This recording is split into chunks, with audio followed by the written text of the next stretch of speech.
ఆకాశవాణి ప్రాంతీయ వార్తలు చదువుతున్నది ఎన్ మణి. ముఖ్యాంశాలు. రాష్ట్ర ముఖ్యమంత్రి నారా చంద్రబాబు నాయుడు ఈరోజు అదానీ గ్రూప్ సంస్థ ప్రతినిధులతో సమావేశమయ్యారు. దేశవ్యాప్తంగా 10 లక్షల కేంద్ర ప్రభుత్వ ఉద్యోగాల కల్పనే లక్ష్యంగా ప్రధానమంత్రి నరేంద్ర మోదీ 2 సంవత్సరాల క్రితం రోజ్గార్ మేళా ప్రారంభించారని కేంద్ర హోంశాఖ సహాయ మంత్రి బండి సంజయ్ అన్నారు. అఖండ గోదావరి పుష్కరాలు 2027కు సంబంధించిన ఏర్పాట్లపై జిల్లా యంత్రాంగం ఈరోజు రాజమహేంద్రవరంలో సమీక్షా సమావేశం నిర్వహించింది. పొదుపు సంఘాల మహిళలు వ్యాపారాలు చేస్తే రాష్ట్రం ఎంతో అభివృద్ధి చెందుతుందని పురపాలక శాఖ మంత్రి పొంగూరు నారాయణ అన్నారు. రాష్ట్రంలో బెల్టు షాపులు నడిపినా, కల్తీ మద్యం విక్రయాలు జరిపినా కఠిన చర్యలు తీసుకుంటామని రాష్ట్ర ఎక్సైజ్ శాఖ మంత్రి కొల్లు రవీంద్ర హెచ్చరించారు. వార్తల వివరాలు. రాష్ట్ర ముఖ్యమంత్రి నారా చంద్రబాబు నాయుడు ఈరోజు అదానీ గ్రూప్ సంస్థ ప్రతినిధులతో సమావేశమయ్యారు. ఈ చర్చల అనంతరం రాష్ట్రంలోని ఓడరేవులు, mining, Amaravati ring road, IT, tourism, artificial intelligence వంటి కీలక రంగాల్లో పెట్టుబడులకు అదానీ గ్రూప్ సంస్థ ఆసక్తి కనబరిచిందని చంద్రబాబు నాయుడు సామాజిక మాధ్యమం వేదికగా తెలియజేశారు. ఈ సమావేశంలో Adani exports limited MD Rajesh Adani, Adani ports and SEZ limited MD నేతృత్వంలోని అదానీ గ్రూప్ ప్రతినిధులు పాల్గొన్నారు.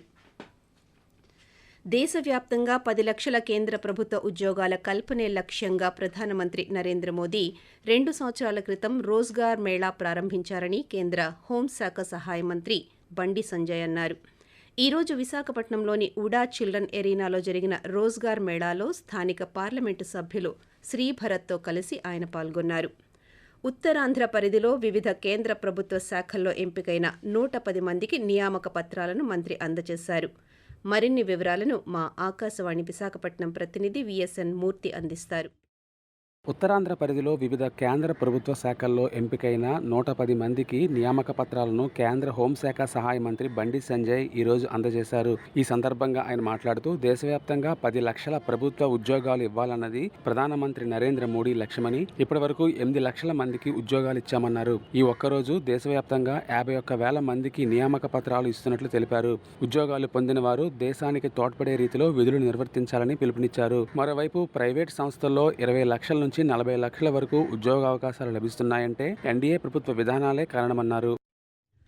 అఖండ గోదావరి పుష్కరాలు 2027కు సంబంధించిన ఏర్పాట్లపై జిల్లా యంత్రాంగం ఈరోజు రాజమహేంద్రవరంలో సమీక్షా సమావేశం నిర్వహించింది. ఈ సమీక్షలో రాష్ట్ర పర్యాటక, సాంస్కృతిక శాఖ మంత్రి కందుల దుర్గేష్, స్థానిక పార్లమెంటు సభ్యురాలు దగ్గుబాటి పురంధేశ్వరి, తూర్పుగోదావరి జిల్లా collector P Prasanthi, SP D Narasimhakishore, municipal commissioner Ketan Garg, శాసనసభ్యులు గోరంట బుచ్చయ్య చౌదరి, ముప్పిడి వెంకటేశ్వరరావు, బత్తుల బలరామకృష్ణులు పాల్గొన్నారు. ఈ సందర్భంగా మంత్రి కందుల దుర్గేష్ మాట్లాడుతూ అఖండ గోదావరి పుష్కరాలు 2027ను దృష్టిలో పెట్టుకుని జిల్లాను యూనిట్గా పరిగణనలోకి తీసుకుని సమర్థవంతంగా నిర్వహించేందుకు సమగ్ర కార్యాచరణ ప్రణాళికతో ముందుకు వెళ్తున్నామన్నారు. రానున్న అఖండ గోదావరి పుష్కరాలకు సుమారు 8 కోట్ల మంది భక్తులు వచ్చే అవకాశం ఉందని, భవిష్యత్తు అంశాలను దృష్టిలో ఉంచుకుని సమగ్ర కార్యాచరణపై అధికారులతో చర్చించడం జరిగిందని మంత్రి పేర్కొంటూ, రేపు 2027లో జరిగేటువంటి పుష్కరాలకి భక్తులు రమారమి 8 కోట్ల మంది వస్తారనేటువంటిది ఒక అంచనా. ఆ అంచనా మేరకు ట్రాఫిక్ రద్దీని నియంత్రించడం ఎలాగా, అదేవిధంగా ప్రధానమైంది భద్రతా ప్రమాణాలు ఏ రకంగా పాటించాలి, పుష్కరాల నిర్వహణ సమర్థవంతంగా చేయాలనేటువంటి దాని మీద ఇది ప్రిలిమినరీ మీటింగ్ గా జరిగింది. అలాగే దగ్గుబాటి పురంధేశ్వరి మాట్లాడుతూ, చివరి నిమిషం వరకు ప్లానింగ్ అనేది వదిలేయకుండా దాని మీద దృష్టి కేంద్రీకరిస్తూ ప్లాన్ చేసుకుంటూ ఏ విధంగా మనం గోదావరి పుష్కరాన్ని అద్భుతంగా నిర్వహించుకోవచ్చు అనేటువంటి విషయం మీద అందరం కలిసి ఆలోచించుకున్న పిమ్మట డిపార్ట్మెంట్స్ అందరితో కూడా మనం ఈ రకమైనటువంటి సమావేశం ఏర్పాటు చేసుకోవాలని చెప్పి మనం ఆలోచించుకోవడం జరిగింది.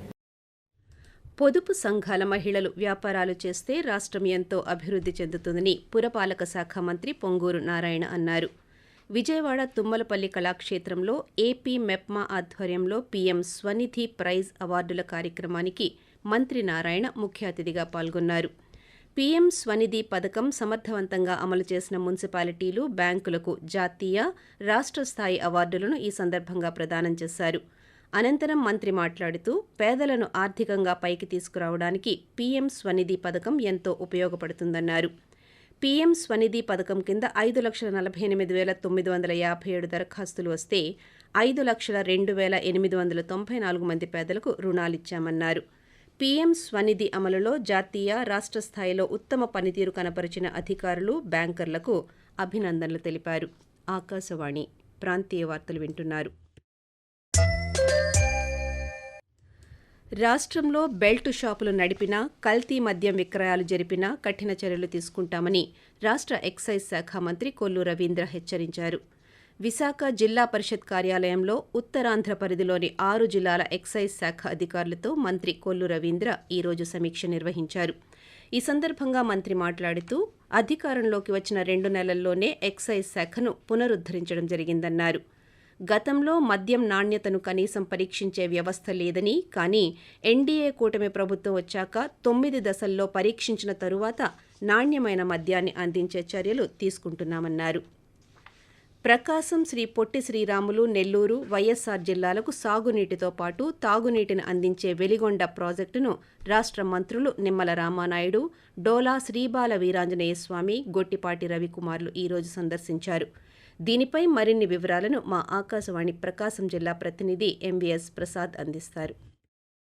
ప్రకాశం జిల్లా వరప్రసాదిని అయిన వెలుగొండ ప్రాజెక్టులో కీలకమైన సొరంగాలను, ఫీడర్ కాలువను, గొట్టిపడియ డ్యాం ప్రాంతాలను రాష్ట్ర ఇరిగేషన్ శాఖ మంత్రి నిమ్మల రామానాయుడు, సాంఘిక సంక్షేమ శాఖ మంత్రి డాక్టర్ డోలా శ్రీ బాల వీరాంజనేయ స్వామి, విద్యుత్ శాఖ మంత్రి గొట్టిపాటి రవికుమార్ జిల్లాలోని ప్రజాప్రతినిధులు పరిశీలించారు. తొలుత దోర్నాల మండల పరిధిలోని కొత్తూరు వద్ద సొరంగాలను వారు పరిశీలించారు. అనంతరం తీగలేరు వద్ద ఫీడర్ కాలువను పరిశీలించారు. గొట్టిపడియ డ్యాం పరిశీలన అనంతరం మార్కాపురం సబ్ కలెక్టర్ కార్యాలయంలో ప్రాజెక్టుపై అధికారులు, ప్రజాప్రతినిధులతో సమీక్ష నిర్వహించనున్నారు. నిరక్షరాస్యతను రూపుమాపేందుకు కేంద్ర ప్రభుత్వం నవభారత్ సాక్షరత కార్యక్రమాన్ని రూపొందించిందని విజయనగరం జిల్లా కలెక్టర్ బీఆర్ అంబేద్కర్ అన్నారు. ఈ కార్యక్రమాన్ని విజయవంతం చేసేందుకు మండల స్థాయిలో అన్ని శాఖల అధికారులు సమిష్టిగా కృషి చేయాలని ఆయన పిలుపునిచ్చారు. నవభారత్ సాక్షరత కార్యక్రమం ద్వారా జిల్లాలోని నిరక్షరాస్యులైన 48,578 మంది స్వయం శక్తి మహిళలను అక్షరాస్యులుగా మార్చి జిల్లాను వచ్చే 6 నెలల్లో సంపూర్ణ అక్షరాస్యత దిశగా నడిపించాలన్నారు.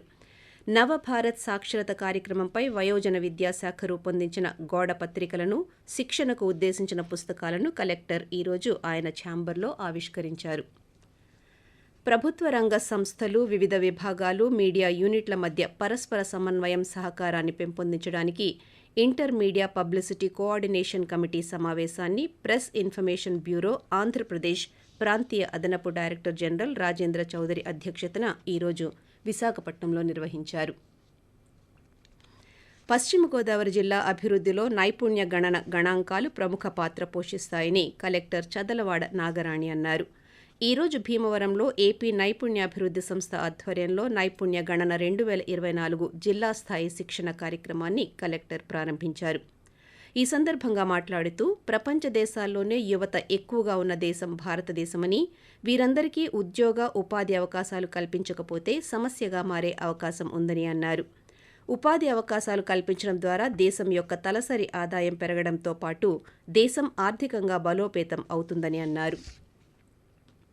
మెప్మా ఆధ్వర్యంలో ఒంగోలులోని అద్దంకి బస్టాండ్ వద్ద ఏర్పాటు చేసిన అర్బన్ మార్ట్ను ఒంగోలు నగరపాలక సంస్థ మేయర్ గంగాడ సుజాత ప్రారంభించారు. మహిళలు అన్ని రంగాల్లో అభివృద్ధి సాధించాలనే లక్ష్యంతో ఈ మార్ట్ ఏర్పాటు చేయడం జరిగిందని మెప్మా సంచాలకులు రవికుమార్ అన్నారు. పండుగ వేళ పొదుపు సంఘాల మహిళలు తయారు చేసిన అన్ని రకాల ఉత్పత్తులను 2 రోజుల పాటు ఈ మార్ట్లో ప్రదర్శనకు ఉంచడం జరుగుతుందని, మహిళా సంఘాలు తయారు చేసిన 160 ఉత్పత్తులను ఆన్లైన్ ద్వారా అమ్మకాలకు అందుబాటులో ఉంచామని వెల్లడించారు. వార్తలు ముగించే ముందు ముఖ్యాంశాలు మరోసారి. రాష్ట్ర ముఖ్యమంత్రి నారా చంద్రబాబు నాయుడు ఈరోజు అదానీ గ్రూప్ సంస్థ ప్రతినిధులతో సమావేశమయ్యారు. దేశవ్యాప్తంగా 10 లక్షల కేంద్ర ప్రభుత్వ ఉద్యోగాల కల్పనే లక్ష్యంగా ప్రధానమంత్రి నరేంద్ర మోదీ 2 సంవత్సరాల క్రితం రోజ్గార్ మేళా ప్రారంభించారని కేంద్ర హోంశాఖ సహాయ మంత్రి బండి సంజయ్ అన్నారు. అఖండ గోదావరి పుష్కరాలు 2027కు సంబంధించిన ఏర్పాట్లపై జిల్లా యంత్రాంగం ఈరోజు రాజమహేంద్రవరంలో సమీక్షా సమావేశం నిర్వహించింది. ఆకాశవాణి ప్రాంతీయ వార్తలు ఇంతటితో సమాప్తం.